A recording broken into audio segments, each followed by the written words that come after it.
kita percaya kepadanya. Kita percaya kepada Tuhan. Bersama Tuhan kita tidak akan jatuh, karena Tuhan selalu menopang tangannya. Haleluya Yesus. Saat ini mari kita siapkan hati kita untuk ditaburi firman Tuhan. Kita percaya firman Tuhan itu adalah kekuatan dan pegangan di dalam kehidupan kita. Di saat keadaan seperti ini, jika kita bersama Tuhan, kita percaya Tuhan selalu memegang tangan kita. Haleluya Yesus.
patut kita puji dan kita muliakan.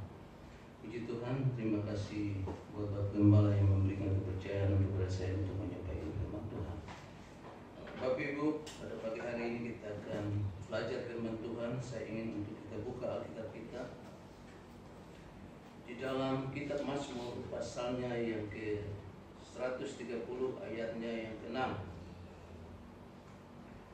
Kita buka sama-sama Alkitab kita di dalam Mazmur pasal 130 ayat 6. Untuk menghormati firman Tuhan, saya undang Bapak Ibu kita bangkit berdiri.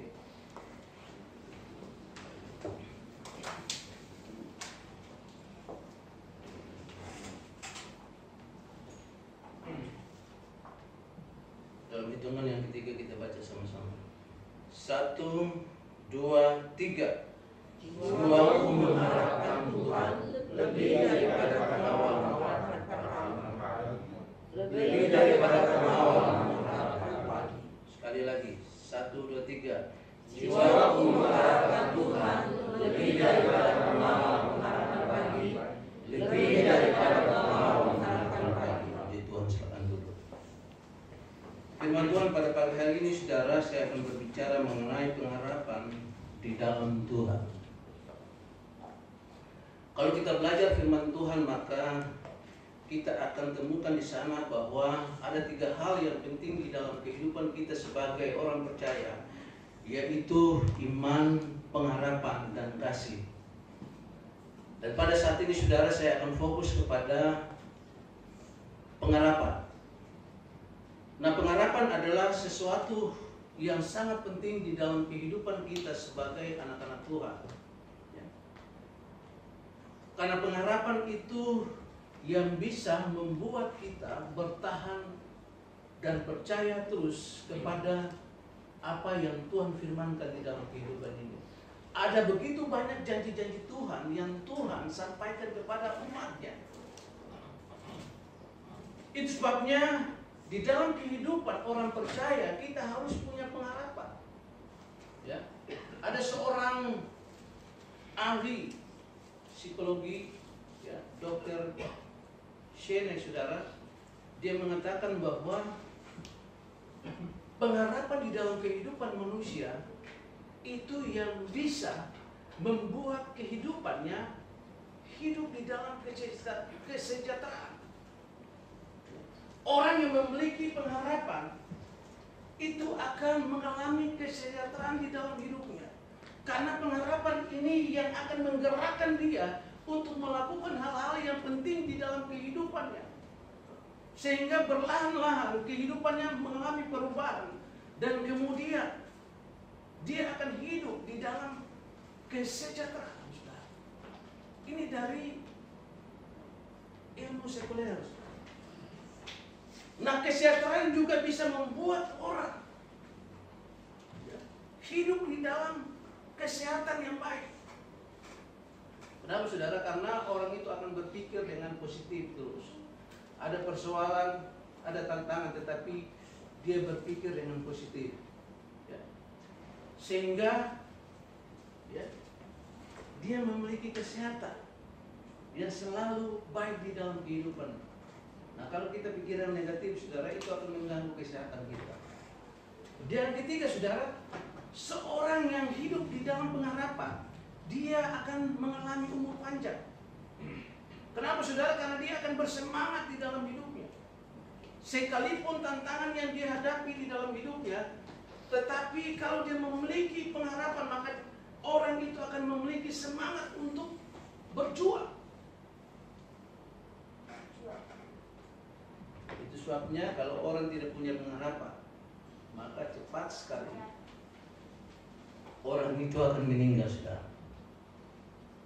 Nah, Bapak Ibu saudara yang dikasihi oleh Tuhan Yesus, di dalam Alkitab juga, saudara, Alkitab mengatakan bahwa orang percaya harus punya pengharapan. Orang percaya harus memiliki pengharapan. Kalau definisi iman, iman adalah dasar dari segala sesuatu yang kita harapkan dan bukti dari segala sesuatu yang tidak kita lihat. Pengharapan itu ada hubungan erat dengan iman kita, saudara. Alkitab berkata bahwa orang benar hidup karena iman. Itu sebabnya orang percaya harus punya pengharapan. Ya. Yang pertama saudara, pentingnya pengharapan di dalam kita sebagai orang percaya. Karena pengharapan itu adalah sau yang kuat, ya, atau jangkar yang kuat. Ketika kapal berlabuh di suatu tempat, saudara, kapal itu harus buang sau atau buang jangkar, ya. Sehingga jangkar itulah yang membuat perahu itu tidak ombang-ambing kemana-mana, ya, tidak terbawa arus. Nah, pengharapan itu adalah sau yang kuat, saudara. Kita baca di dalam Ibrani 6 ayat 9.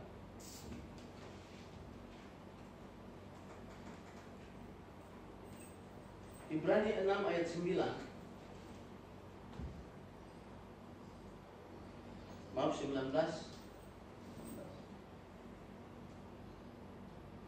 Di sana dikatakan bahwa pengharapan itu adalah sau yang kuat dan aman bagi jiwa kita yang telah dilabuhkan sampai ke belakang tanduk, saudara. Pengharapan itu adalah sau yang kuat atau jangkar kapal yang kuat, saudara. Ya, saya teringat ketika kami waktu kecil, kami biasanya pakai perahu untuk mancing ikan di laut, saudara. Ada laut-laut yang dangkal di mana kami membuang jangkar. Nah, jangkar itu dari batu, saudara.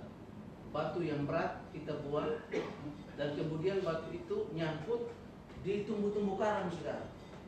Sehingga ketika arus air kuat atau gelombang datang, saudara, kita gak terhanyut dari tempat yang kita mancing itu, saudara. Nah, pengharapan di dalam kehidupan orang percaya itu adalah sau yang kuat, saudara. Dia yang membuat kita, saudara, tidak terombang-ambing. Sekalipun badai dan gelombang datang menghadap kehidupan kita, begitu banyak persoalan datang menghadap kehidupan kita, saudara, pengharapan itu adalah sau yang kuat. Dia yang membuat kita bertahan.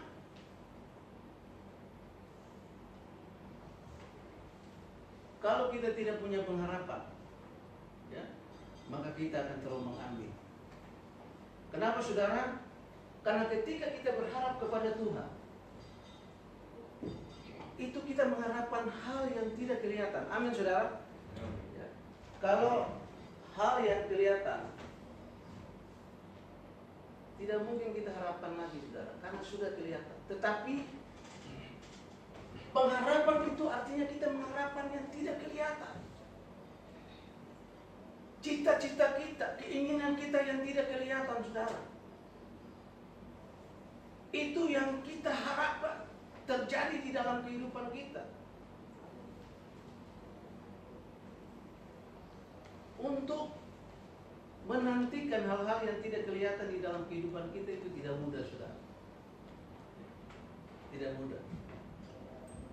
Hal-hal yang kelihatan aja kita tidak mudah untuk percaya, atau apalagi hal-hal yang tidak kelihatan. Itu sebabnya pengharapan membuat kita mempercayai hal-hal yang tidak kelihatan, yang mampu dikerjakan oleh Allah kita, yang mampu dikerjakan oleh Tuhan kita.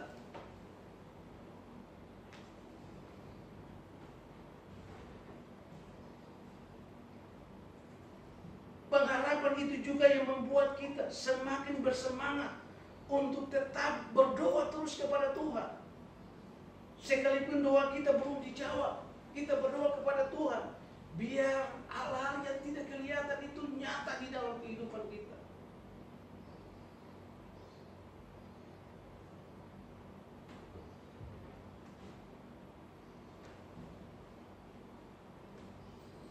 Coba kita baca di dalam Mazmur 43 ayat 5.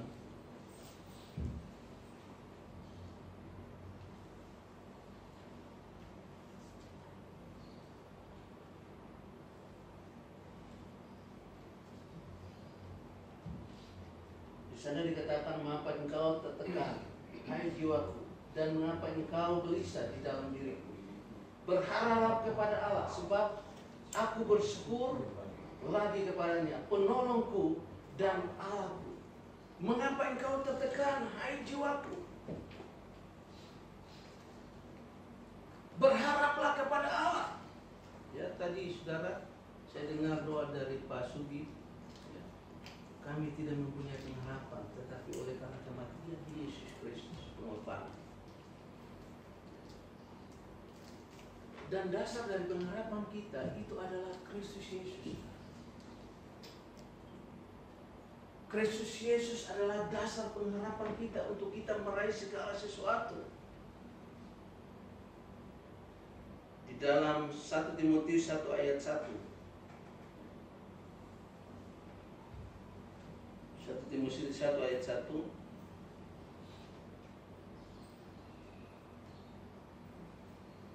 Di sana dikatakan dari Paulus, Rasul Yesus Kristus, menurut perintah Allah, juru selamat kita, dan Kristus Yesus, dasar pengharapan kita sekarang.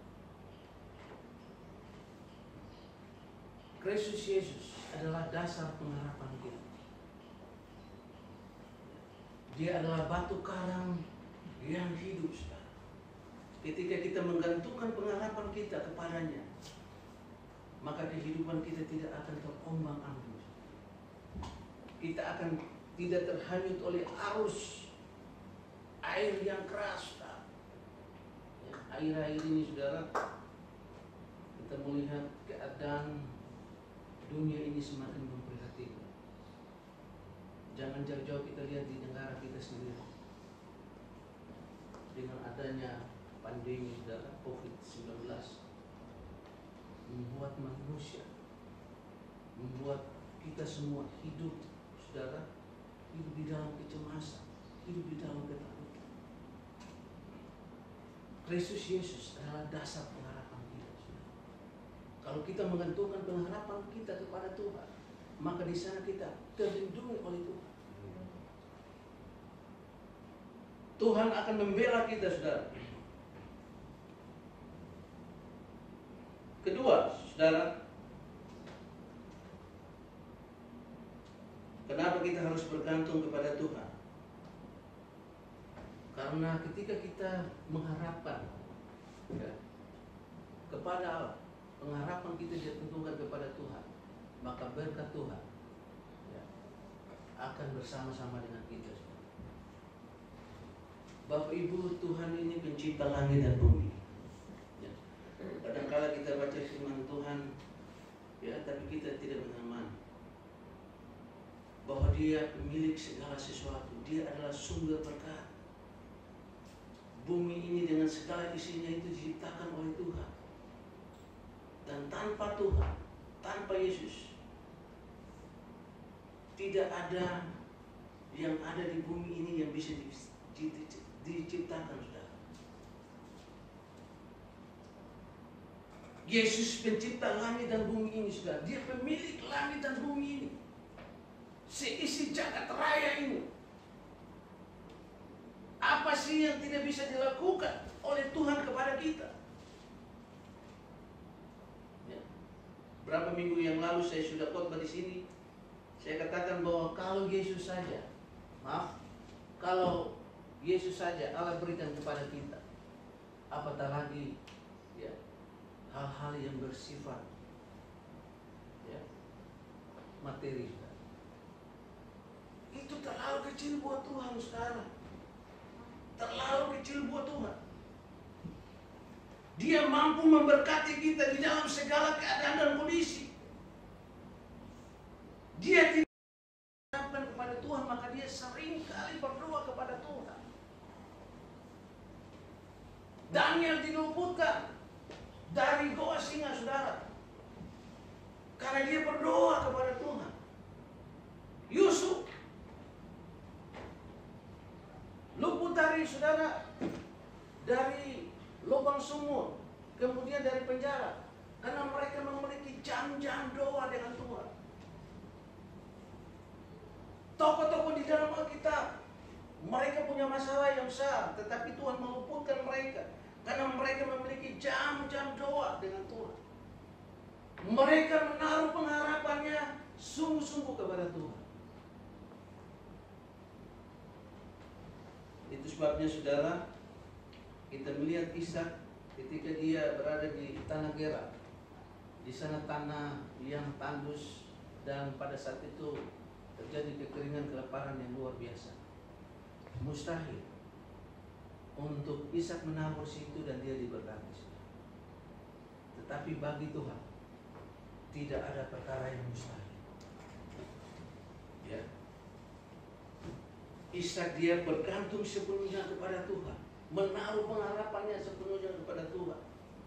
Dia percaya betul ketika dia menabur, maka Tuhan akan memberkati dia dengan berkat-berkat yang luar biasa. Coba kita buka di dalam Kejadian 26 ayat 12 dan 13.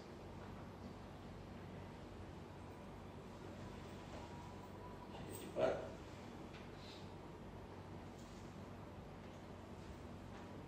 Ya, maka menaburlah Ishak di tanah itu, dan dalam tahun itu juga ia mendapat hasil 100 kali lipat sebab ia diberkati Tuhan. Terus ayat 13, dan orang itu menjadi kaya, bahkan kian kaya, bahkan kian lama kian kaya, sehingga ia menjadi sangat kaya. Ya.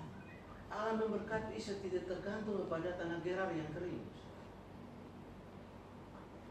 Terjadi krisis yang luar biasa, tapi Tuhan mampu memberkati dia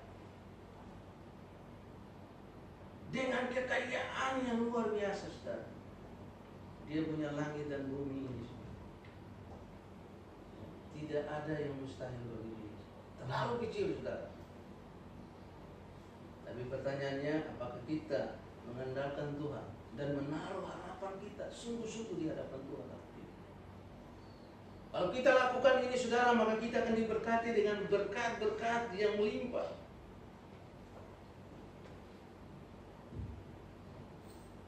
Yeremia 17 ayat 7 dan 8, saudara. Diberkatilah orang yang mengandalkan Tuhan, yang menaruh harapan pada Tuhan. Ia akan seperti pohon yang ditanam di tepi air, yang merambat akarnya di tepi batang air, yang tidak pernah mengalami panas terik, yang daunnya tetap hijau, yang tidak khawatir dalam tahun kering, dan yang tidak berhenti menghasilkan buah, saudara. Ini firman Tuhan, katakan amin, saudara. Amin. Allah kita Allah yang dahsyat. Kalau kita menaruh pengharapan kita sungguh-sungguh kepada Tuhan, Dia mampu melakukan segala sesuatu. Percayalah sepenuhnya kepada Tuhan dengan segenap hati, maka saudara akan melihat Tuhan akan berkarya di dalam kehidupanmu, saudara. Di tengah-tengah krisis yang sedang terjadi saat-saat ini, saudara, Tuhan mampu melakukan segala sesuatu kepada anak-anak Tuhan yang menaruh pengharapan penuh kepada Tuhan.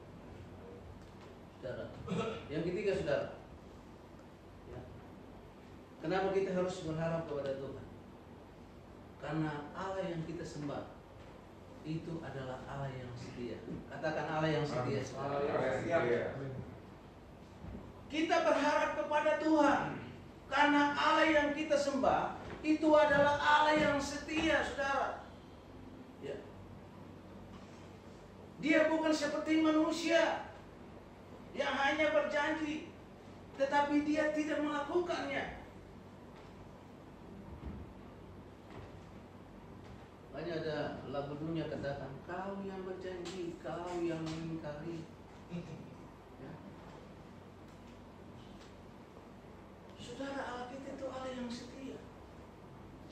Jangan kita bayangkan kesetiaan Allah itu sama dengan kesetiaan kita.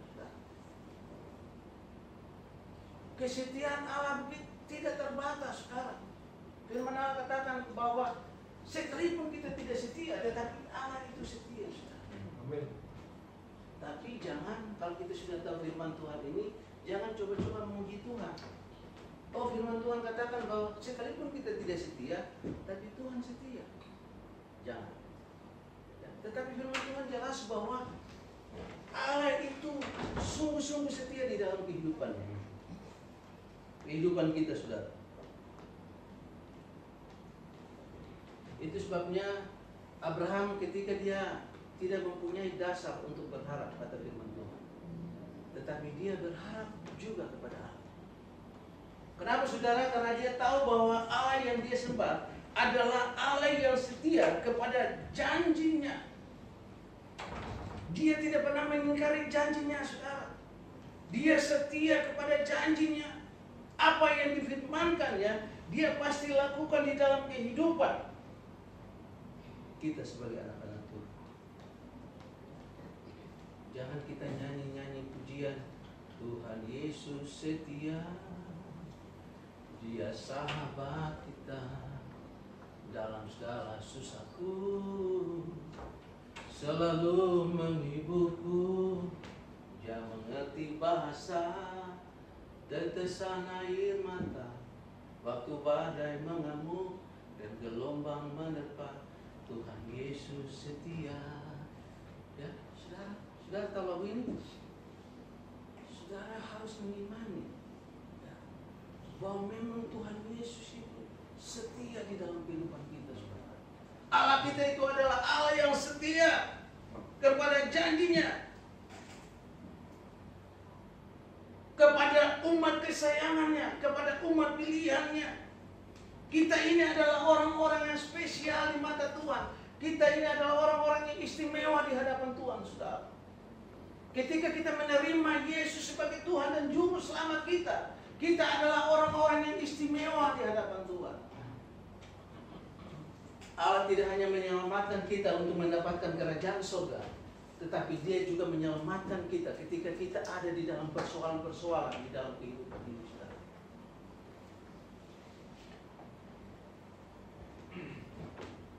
Jadi Bapak Ibu Saudara yang dikasihi oleh Tuhan Yesus, kenapa kita berharap kepada Tuhan? Karena Allah kita Allah yang setia. Yang terakhir, saudara, kenapa kita berharap kepada Tuhan? Ya, karena pengharapan kita kepada Allah itu harus dipertanggungjawabkan. Ya.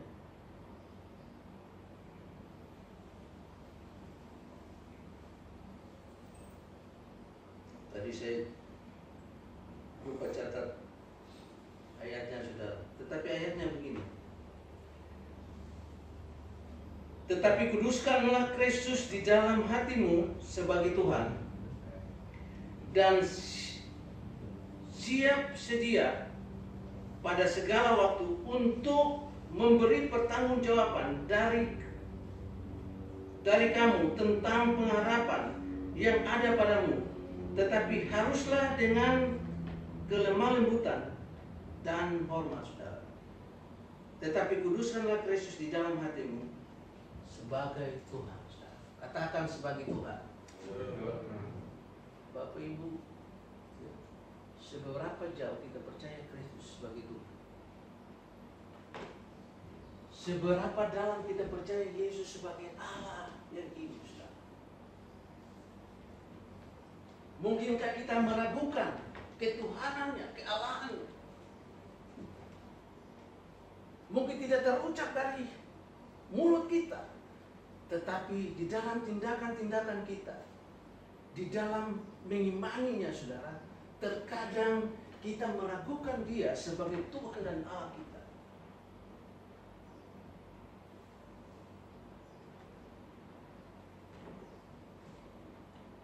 Ini harus dipertanggungjawabkan di hadapan Tuhan, saudara. Pengharapan kita kepada Tuhan itu harus dipertanggungjawabkan. Lebih lanjut daripada itu, saudara, tidak hanya kita pertanggungjawabkan di hadapan Tuhan, tetapi kita juga harus pertanggungjawabkan pada sesama kita. Firman Tuhan tadi katakan dengan lemah lembut dan hormat, saudara. Artinya apa, saudara? Artinya iman pengharapan kita itu harus disaksikan kepada orang-orang yang belum mengenal Tuhan. Mereka-mereka yang belum mengakui Yesus sebagai Tuhan, Allah itu kita harus saksikan itu kepada mereka. Ada kita yang tinggal satu rumah tapi ya beda-beda, saudara. Kita malu menyaksikan, apalagi kepada orang lain.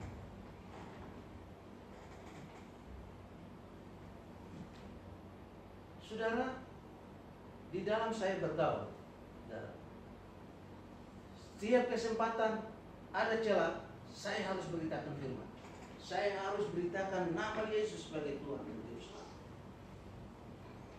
Ya, beberapa hari yang lalu, ya, Roh Kudus memberikan keberanian kepada saya untuk menyampaikan firman Tuhan ini dengan jelas. Saya bilang kepada seorang bapak, kalau mau masuk surga, ya. Karena dia bilang, Pak, akhir-akhir ini saya kesehatannya udah semakin parah. Ya, kesempatan saya saksikan.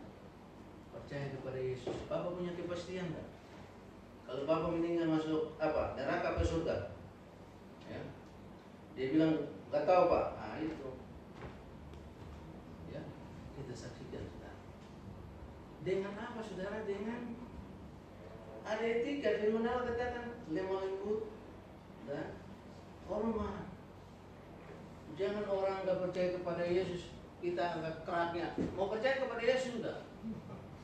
Mana bisa saudara? Ya. Harus dengan sopan santun. Nah, ini pengharapan kita saudara. Kalau kita sungguh-sungguh ya berharap penuh kepada Tuhan, saya yakin dan percaya ya, Tuhan akan memberkati kita saudara. Tuhan akan melindungi kita, Tuhan akan menolong kita di dalam situasi-situasi yang sulit di dalam kehidupan ini saudara. Dalam kondisi apapun ya, Tuhan akan berperang ganti kita kalau kita menaruh pengharapan kita sungguh-sungguh kepada Tuhan ya. Tadi Pak Sugi berdoa, saya luar biasa ya. Ada beberapa kali dia mengulangi kata pengharapan, dan ini konfirmasi dari Tuhan bahwa memang Tuhan kehendaki firman ini disampaikan kepada kita supaya kita benar-benar berharap penuh kepada Tuhan. Menaruh pengharapan kita tidak akan dipermalukan saudara. Orang yang menggunakan Tuhan dan menaruh harapnya kepada Tuhan, dia akan melihat pertolongan Tuhan dan pembelaan Tuhan di dalam kehidupannya. Puji Tuhan, firman Tuhan sampai di sini. Saya serahkan kepada Tuhan.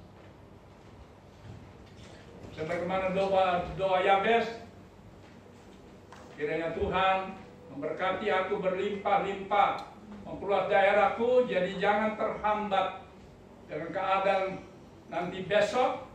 Tuhan adalah di atas dari pemerintah kami. Kalau Tuhan bisa berbuat, segala sesuatu tidak ada yang mustahil bagi Tuhan. Lukas 1:37, sebab itu ikut saya berdoa. Bapa kami yang ada di surga, di dalam nama Tuhan Yesus Kristus, Tuhan lihatlah keadaan di dunia muka bumi ini, di kolong langit bumi ini, dengan keadaan situasi dengan penyakit COVID-19, di mana terjadilah mendampak kepada ekonomi. Dan kami juga terasa begitu yang sangat membuat kami berat keadaannya di Indonesia. Dari Sabang, Aceh, sampai Merauke, Miangas sampai Rote. Kami berdoa buat pemerintah kami. Dari pemerintah pusat, presiden, sampai seluruh pemerintah daerah, khusus pemerintah DKI. Tolonglah Tuhan, jangan sampai membuat sesuatu yang menjadi dampak mencari nafkah atau pencarian usaha, sehingga sampai tidak ada dan tidak berdaya, tidak punya hasil. Mari tolonglah Tuhan, bagaimana caranya? Kami percaya yakin Tuhan yang turun tangan, campur tangan, Tuhan yang buka jalan. Kami hanya berdoa sesuai firman Tuhan tadi, dengan iman percaya.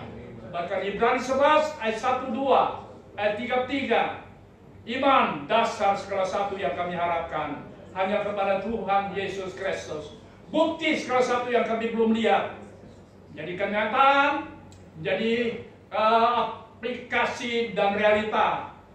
Dan besok kami percaya Tuhan yang tolong. Bagaimana Tuhan yang akan Tuhan buat, Kami percaya sekali lagi tidak ada yang tidak mungkin buat Tuhan. Kan Tuhan berkati, karena kami yakin dalam kitab Ibrani 11 ayat 33, dengan iman dapat menaklukkan kerajaan-kerajaan di dunia ini. Kerajaan dunia ini dengan segala masalah persoalan hidup, ekonomi, penyakit yang mematikan, menakuti bagi manusia, mencemaskan dengan segala dampak, dengan keadaan kejahatan apapun juga. Kami berdoa semuanya dengan roh-roh kuasa kegelapan iblis setan roh jahat. Dalam nama Tuhan Yesus Kristus, singkirkan dari kami. Halaukan itu. Sang penderitaan untuk susah bekerja, untuk susah mencari nafkah, untuk susah mencari mata pencarian. Kalau COVID-19, kami percaya Yesus yang ajaib, Yesus yang heran, Yesus yang berkuasa, dan akan menyatakan kuasanya sehingga menjadi realita dari iman. Bukti salah satu yang kami belum lihat. Kami percaya Tuhan sudah tolong kami. Sebab itu Tuhan, kembali kami pulang sebentar. Tuhan lindungi jaga kami. Tutup bungkus kami dengan darah-Mu.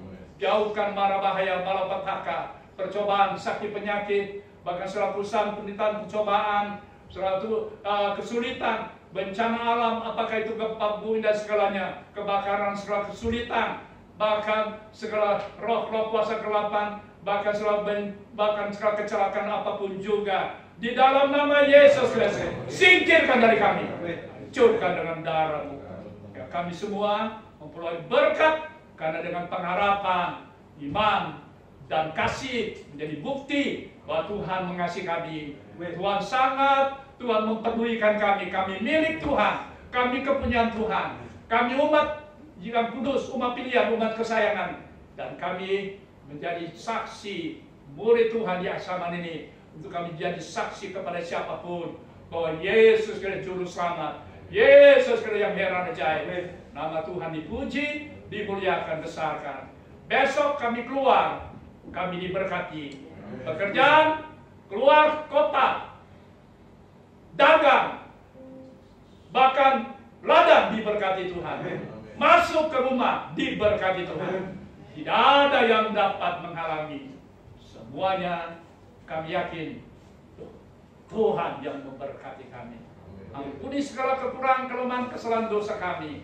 Kami sudah berdoa dan mengucap syukur ini semua hanya di dalam nama, ikut, hanya di dalam nama Tuhan Yesus Kristus, juru selamat kami, sumber hidup, sumber keselamatan, sumber kesehatan, dan penjawab doa kami yang pasti. Kami sudah berdoa dan mengucap syukur. Angkat kedua tanganmu.